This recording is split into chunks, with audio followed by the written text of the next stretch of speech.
PMacMovies back for another PMacMovies reviews video, brief reviews video.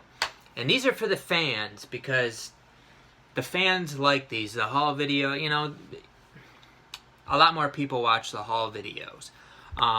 Let's put it that way. But I think these are fun, especially because the people who are going to sit through these videos are interested in some of my deeper thoughts and things like that. So kick back, relax. I'm not in a hurry. I got some coffee brewing. I think it's brewing here. I just turned it on to brew. Is it brewing? Actually, now I've turned it on to brew. How did I not? All I had to do is, well, I guess there's a couple buttons I had to press. Very tricky. Alright, so the coffee's brewing. Guatemalan organic, per usual. We'll put a little maple syrup in there. But I got a big stack of movies. We'll see how many we get through. I've watched these over the last, you know, some of these might have been, I think most of these were probably within the month, but there might have been some outliers there. But we'll take a look through. I got something in my eye. I am thinking about, too, let me know your thoughts on this. Maybe, I've been thinking about, maybe a couple years ago, a while ago, I did like a video talking about if collecting movies is an addiction. And I was thinking about kind of making a series,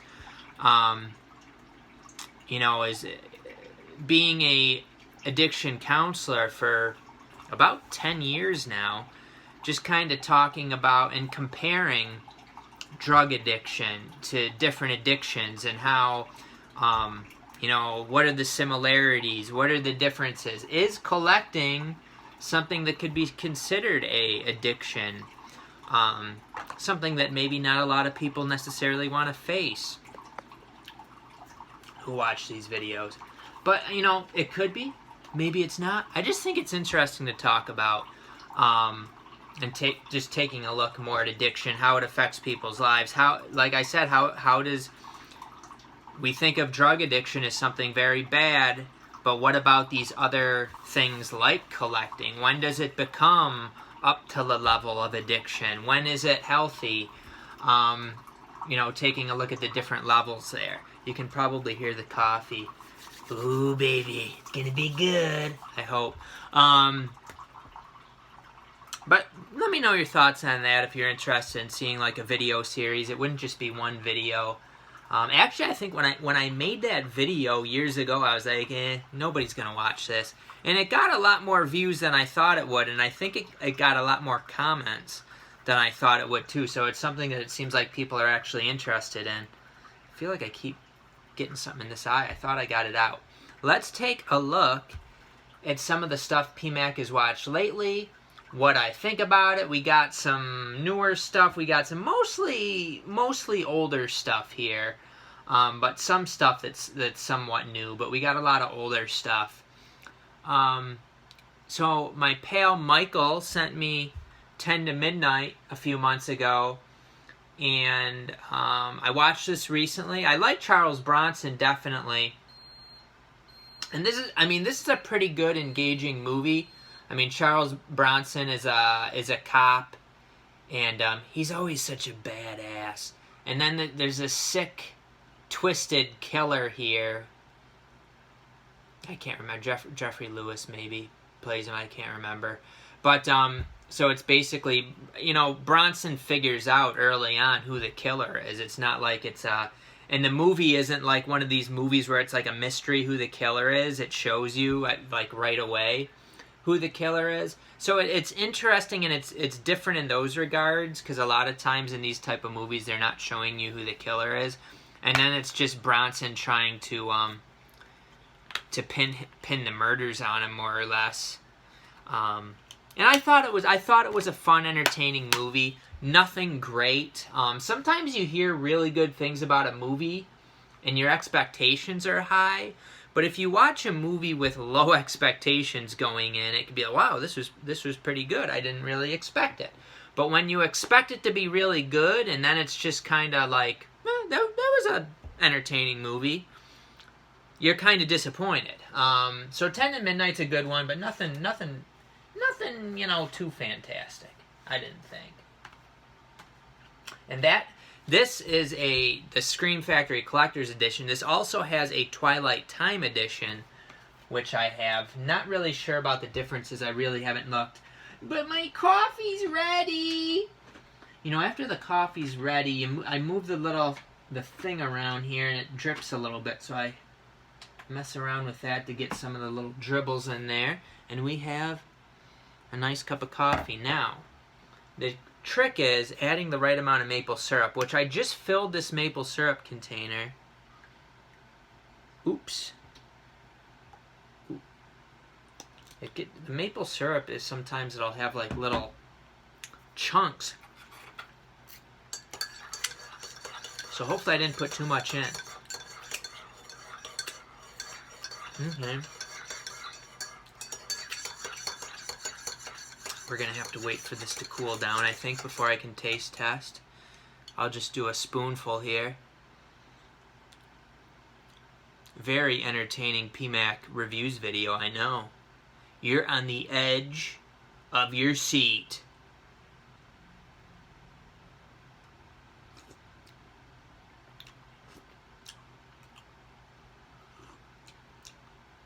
It actually doesn't taste sweet at all. That's weird. I thought I put a lot of syrup in this.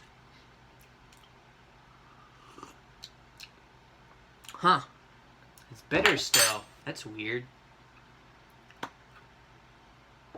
What were those chunks of stuff that I put in here? Was that not actually syrup?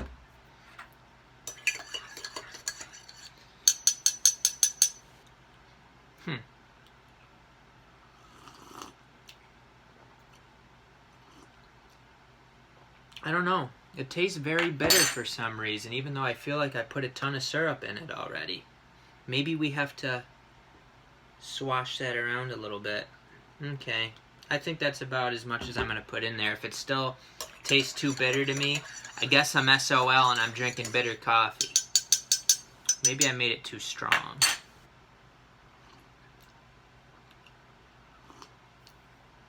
I think it's better. It's better, maybe not perfect. Don't worry, folks. We have some more movies coming up here.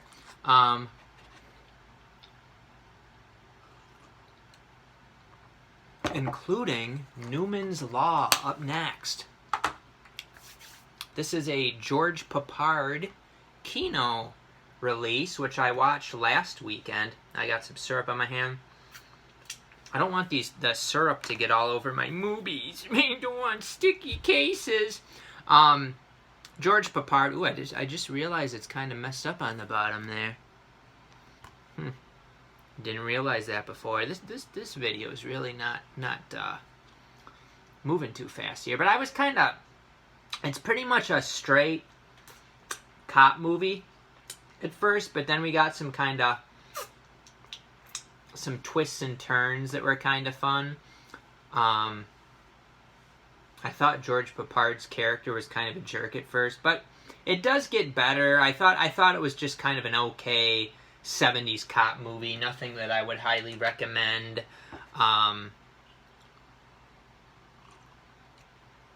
If you like 70s cops movies, if you like George Papard, it's, you know, it has to do with drugs and stuff like that. They were pushing a lot of movies like that in the 70s. Drugs. You know what makes drugs very expensive? Making them illegal.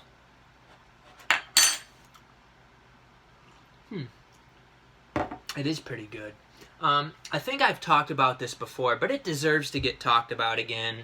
The Last Samurai, starring Tom Cruise. Tom Cruise is in so many good movies and important movies. They pick him to be in some of the biggest truth drop movies, like Edge of Tomorrow, like Oblivion, Minority Report, Vanilla Sky. Really big truth drop movies about things that are going on here.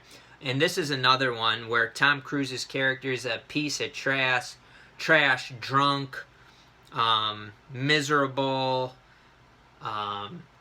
just, all those things. And he goes over to Japan. He takes a job over there, and he ends up living very much like Dances with the Wolves with Kevin Costner. He lives with these people, and he learns what being like a true human being is, more or less. And I think that's what the one of the Native Americans in Dances with Wolves call it. He learns what being a true human being is. Very good. And I wanted to compare that to a movie, which is towards the bottom of my stack, but I'll talk about that now. Because I think this movie fits in. If you're going to have like a deep life-meaning movie day, metaphors, you got the samurai one with Tom Cruise. You got the Western one with Kevin Costner. And then you got the Tarzan one, Greystoke, The Legend of Tarzan, Lord of the Apes. So rather than going from the sick and twisted system to more of a natural system, this is the opposite. He goes from the natural system, living that way, not totally exactly the same as the other ones, but living more towards a natural lifestyle to the system lifestyle. And he's miserable with it. He hates it. And people think, oh, it's so, he deals with these people. It's all about owning, owning stuff and money and this and that. He's just not interested in it because he's like a true natural human being. Yes, he lived with apes, but, and it's obviously it's not like it's not a one for one. It's metaphorical as far as like living with the apes and things like that. He's living in a small community where they work together and they live naturally. I liked it. We have some Ian Holm here. We have some Christopher Lambert, Andy McDowell. Very good movie. Really enjoyed it. From Warner Archive. Highly recommend. Greystoke, The Legend of Tarzan, Lord of the Apes. I'd probably give it a 4.5 out of 5. The Last Samurai, I gotta go PMac Classic. I love this one. 5 out of 5. Bitches, you don't like it? You don't like it? You like it. You like it. You like Tom Cruise. Alright, up next we have George Gently. Great show. I finished this show. I can't remember if I talked about it after I finished it. Really, really good cop show. Where George Gently's kind of... you got George Gently, and then you got his partner. And his partner, you feel like maybe he's going to kind of come around. And he is kind of... Here's his partner here. George Gently has to be kind of like the moral one, the wiser one, but also the more moral one. I really enjoyed it. It is, how many? 8 series, and I think there's like 2 to 4 hour-and-a-half movies in each series.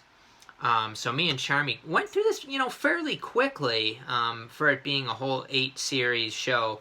But like British series are quite short. We enjoyed it. Up next we have Rosalind Cho and Chris Cooper in 1,000 Pieces of Gold, which is a good movie. It is somewhat tame, like watching Warrior, the Cinemax show. That was way too over the top. And then this show was like, there was some really bad stuff happening, but it didn't like totally go too far with it. I enjoyed the movie. It's basically about this Chinese woman, she gets sold, and then, you know, she gets sent over to America. Basically sold by her father.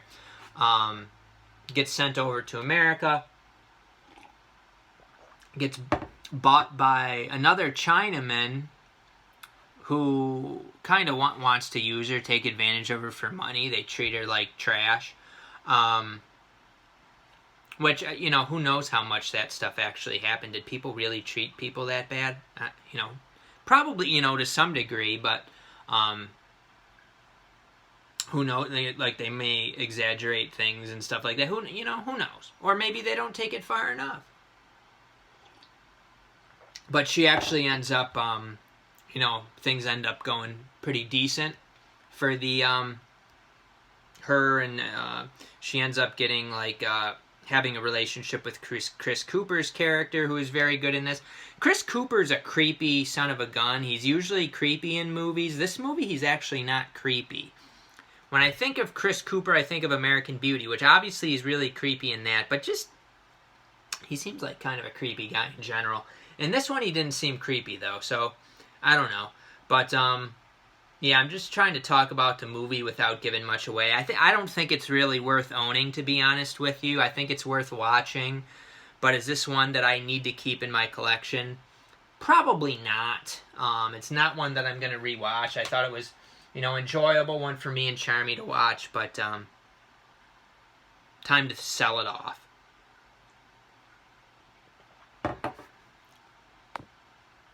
Alright. We got kind of a fun adventure movie here put out by Kino called The Vikings, starring Kirk Douglas, Tony Curtis, Ernest Borgnine, Janet Leigh. I had just seen Janet Leigh in another movie also. Maybe I'll figure out which one of these it was. Was it one of these? I don't know. Kirk Douglas is like the douchey character. Tony Curtis is like the good one. And there's a few little twists in this story too. It was a pretty fun movie from 1958. I enjoyed it. Nothing great. Probably a 3.5 out of 5. 1,000 Pieces of Gold, I would go about 3.5 out of 5 also. Then we have Burn Witch Burn, another Kino, starring Janet Blair, Peter Wingard, Margaret Johnson. I thought this movie had a lot of, maybe not a lot, but like a main overall good idea to it, because Peter Wingard's character, this guy, he's the main character in this movie. He's a scientist, and he doesn't believe in the supernatural. He's above that. This is how science people are. Look down on everything. But he realizes his wife is up to some things, and he realizes that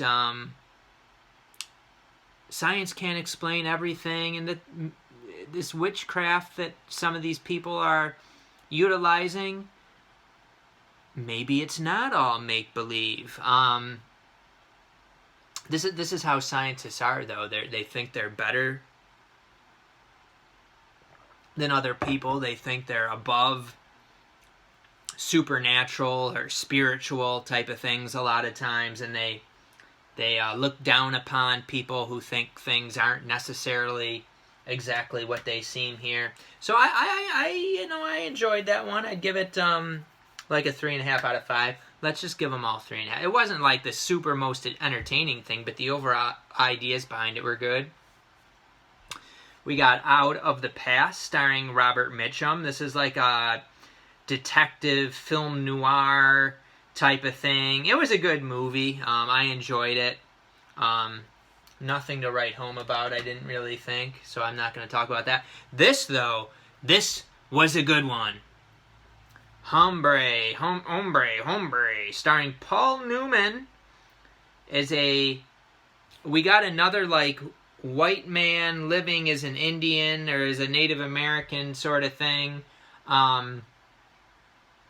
But this is a take on Stagecoach. So they have a stagecoach, and then there's some there's a build up to it first of all. But Paul Newman, you know, in watching this movie, Paul Newman's character to me is another Christ-like figure in this movie. He's a Christ-like figure, and I always like those movies like that where you have like a Christ type of character. I really like that. And I just thought some of the dynamics between the characters was very interesting. You know, like the basically there's a rich guy in this, and you know, he's in society, he would be seen as like a great person.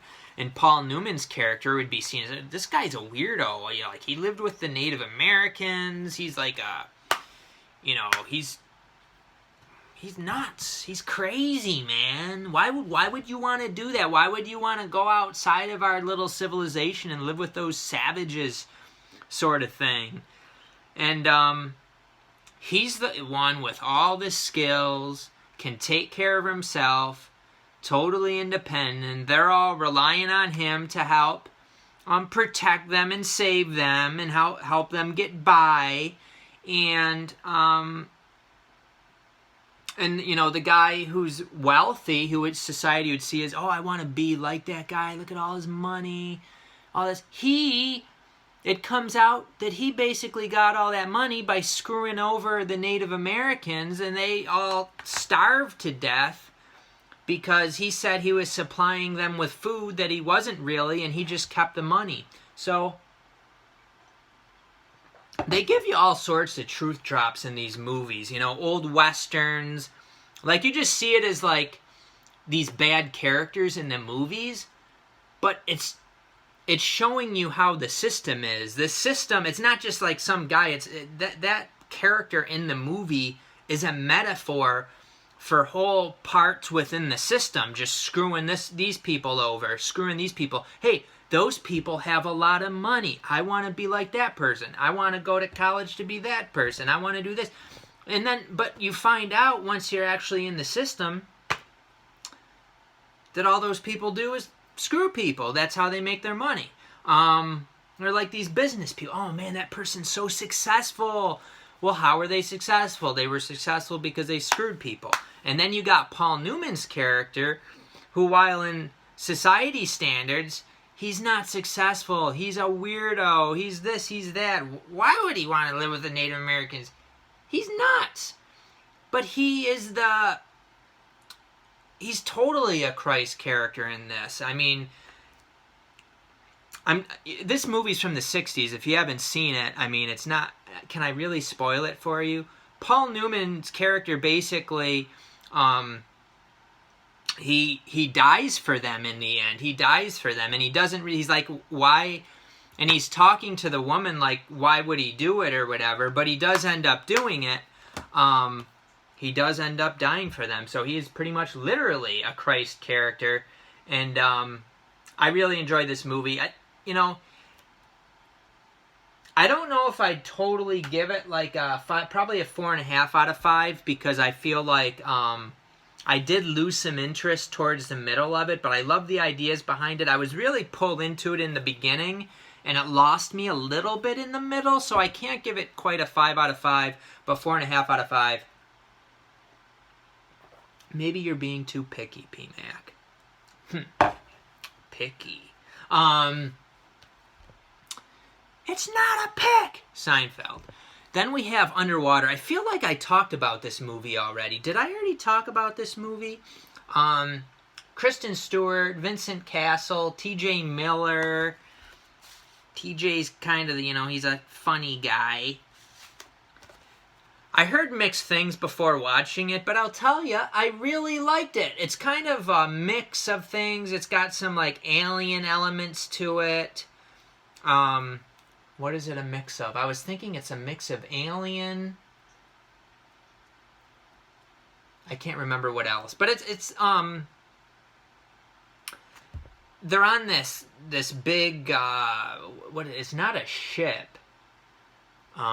So Kristen Stewart is a mechanical engineer. It's a mining rig 7 miles beneath the ocean surface. And there ends up being some sort of creatures after them. and it messes up their whole. Basically, their mining rig gets like destroyed, and it's huge. So there's like different areas to it. I really liked the beginning of it though, how it was like. It kind of got you interested in Kristen Stewart's character's life a little bit, because it was doing like the what is it called? Where it's kind of like the actor or actress is just like talk the voiceover. It was a voiceover, I believe is what it's called. She's talking a little bit about some of her thinking, and she's just kind of like brushing her teeth, and it kind of set things up, and then so you kind of care about her character a little bit. Excuse me, the coffee. You care about her character a little bit. Some of these movies get right into the action, and it's like, why do I really care what happens to this person? So it does get into the action pretty quick, as far as like it's just a little bit, and then things start going crazy. But through the action of the movie, you do learn about the different characters in the movie. You learn more about Kristen Stewart's character. I like the girl from, she's in a couple things. I forget. Is it the Mahmoudou Afi? She was in one of those Netflix Marvel shows, Iron Fist. She's pretty good. Not half bad, as some may say. But I thought this was a really entertaining one. I'd give it like a 4 out of 5. I was really into it the whole way.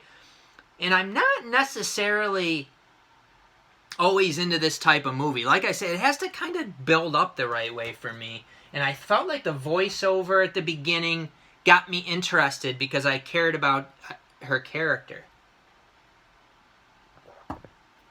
And I liked Kristen Stewart in it too, by the way, which I don't, I'm not a big fan of Kristen Stewart, but I think she was pretty good in it. I thought she was a good lead. She's got kind of, the confidence about her, dramatic enough. She sold it pretty well, pretty good, not that bad. I think I talked about this next one, Blast from the Past. I feel like I talked about this one already. Hopefully I haven't talked about a bunch of these, but I like this one a lot. I'm not going to say too much about it because I feel like I already talked about this in a video. Brendan Fraser steals the show. Alicia Silverstone, like I said, not very likable in this movie in my opinion. But this is a fun one. I'd give it like a 4 out of 5. Hopefully that's the same thing I gave it in the other video I talked about it. Hopefully I didn't talk about all these. Motherless Brooklyn. This is a modern kind of throwback film noir, 1950s. Bruce Willis is not in this movie very long. He's in the movie, but not for very long. Edward Norton's the main character. Also starring Alec Baldwin, William Dafoe, Gugu Batharai. It must be the girl, Gugu. Is her name Gugu? Bruce Willis, like I said, small role. So Bruce Willis's character gets killed off very early in this movie. Spoiler alert! It might even say that on the back, actually, so it's not really much of a spoiler. The interesting thing about this, so Edward Norton's trying to figure everything out, and he has like a tick. He has like a tick, which it kind of makes some portions of the movie kind of awkward. It's supposed to be kind of funny, maybe lighten things up a little bit. But I thought it was good. I used to be a huge Edward Norton fan. I feel like he hasn't done too much lately, but I used to really, really like him when I first really got into collecting movies and stuff back in probably 2005-ish. I was a big Edward Norton fan. So I enjoyed it. I would probably, I like this type of movie too. And I think it was done pretty well. It's a pretty long one. It says it's 144 minutes, so almost 2.5 hours. Yeah, it drew me in. It captivated me. I'd have to give it like a 4 out of 5. I don't remember thinking it was like a great movie, but I'll tell you, I was really into it when I watched it. We have to finish up because nature's calling, and it's almost a half hour too. Maybe I'll break this up into a couple videos. Which one do I want to talk about out of these? How about a newer one? Kinda. Greta. hopefully, did I talk about, I feel like I talked about these in a reviews video already. Sorry if I already talked about these. Directed by Neil Jordan, starring Chloe Grace Moretz, Micah Monroe, Stephen Rea, Colm Feore. Who's the... Isabel Huppert is the woman, and so basically, you know, this is about these two kind of form a relationship based on Chloe's character finding Isabel's purse, and then they kind of become close. I believe Chloe has lost her mother. It's been like a month since I watched this one. She lost her mother, I think, and Isabel's character, the older woman's character, lost her daughter. Her daughter's either dead or they're kind of estranged and they don't talk anymore. So they grow a connection. But pretty early in the movie, Chloe's character realizes that something is really not quite right with this woman. And